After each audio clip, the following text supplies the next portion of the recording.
About 2 years ago, whenever I played Team Fortress 2, I predominantly played it via the Community Server browser. Even with the bot invasion having been taken care of, I didn't want to go back to casual.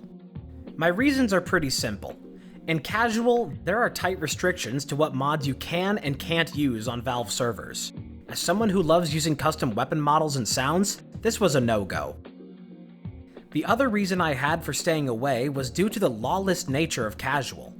When you pop into a Valve server, there's usually bound to be some unfunny, edgy assholes on there saying whatever garbage they can, either in text or voice chat. Sure, you can report and or mute them, but not everyone's going to do that, and especially more so if you're running into losers with intentionally offensive weaponry names or loadouts. Pair that with the people who decide to vote kick you for trying to get rid of said bad actors, and it's no surprise why casual gets such a bad rep.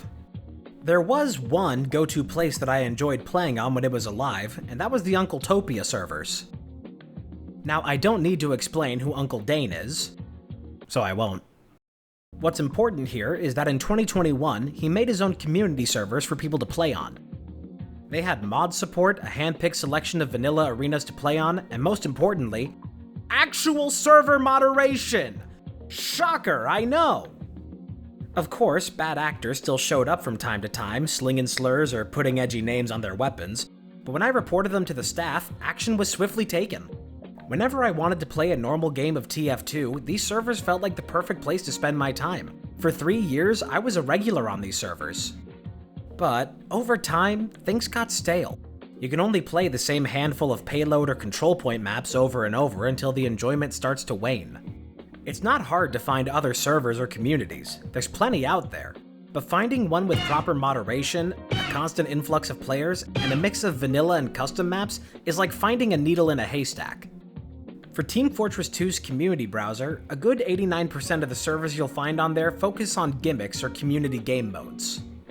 I'm not even exaggerating. Pause the video, open up Team Fortress 2, and go look at your server browser. I can bet my top dollar that so much of it is just RTD Trade Minecraft vs Saxton Hale Death Run. Those were my options.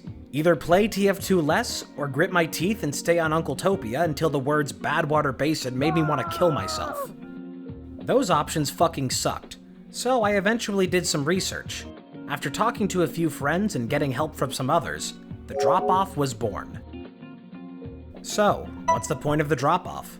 What type of experience is this server going to bring to the table compared to the others? The whole point of this server of mine, for lack of a better term, is to be a retro throwback to the olden communities of yore.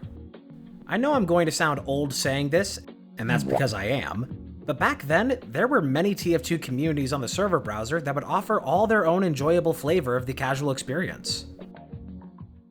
By casual, I'm not talking about doing nothing but taunting and walking around an objectiveless map.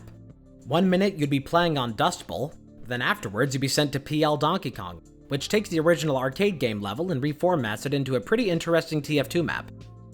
I don't recall any of these server names after all this time, but that is the type of experience that Team Fortress 2 has been severely missing for years. That's the drop-off's niche. If you're someone who wants to play on a hand-picked selection of vanilla and custom maps, old and new, then this is the place for you. The server's been up and running for a while now, so how has the experience been? Honestly, I'd say it's holding up alright. Back when I first started it up, I advertised it on a forum. From that, we got a couple regulars, and even completely filled the server up a handful of times. Since the community itself is so small, we would host play sessions on a bi-weekly basis, every Friday at 2 PM PST to be exact. As time went on though, less people would show up to the play sessions, but people still showed up. We even got the occasional rando popping in from time to time, and the server pretty consistently gets about a third full during every session. Would I like it to be even busier?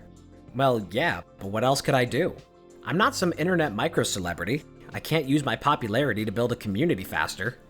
That said, I was in talks with one that said they'd check it out and advertise the server, but they ghosted me and it never happened. Still salty about that, but I'm not so salty that I'll name names. Ghosting is petty, but starting shit is even pettier.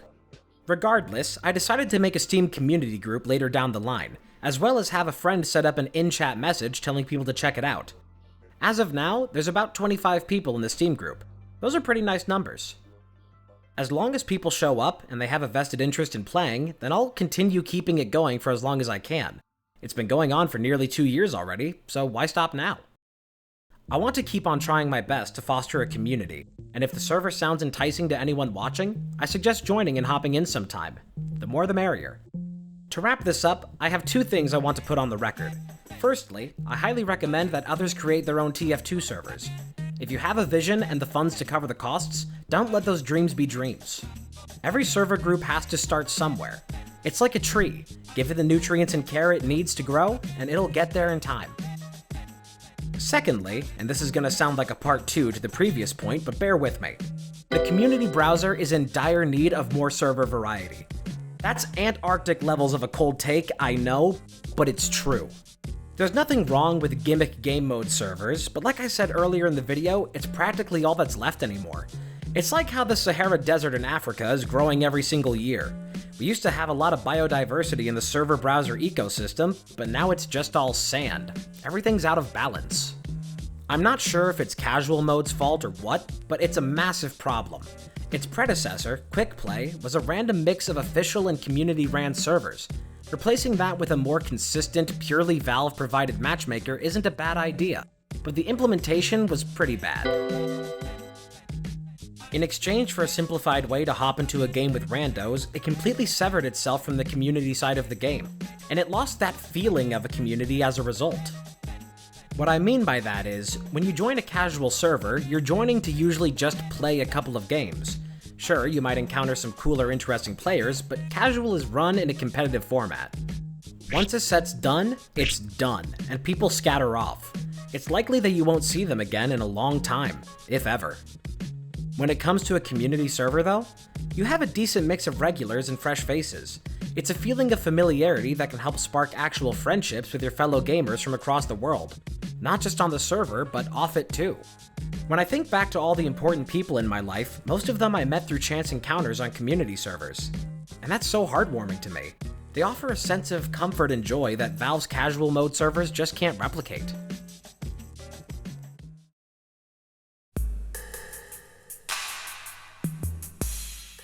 I'd like to thank everyone for watching. I know I told myself a few years back that I would stop making TF2 videos, but since this is something self-made, I figured it'd be interesting enough to warrant one. As usual, I'd love to credit Rotting Coffee for the voiceover work, alongside Snicker Puffs for helping flesh out the script and thumbnail work. I also want to give thanks to my friend Lax for doing an art piece of my Sona to coincide with said thumbnail. If you enjoyed the video, then click the like button, and if you want to see more from my channel, then I suggest checking out the video I put out about the most extreme. Y'all have a good one, and take care. Also check out my Twitch channel where I scream loud as fuck.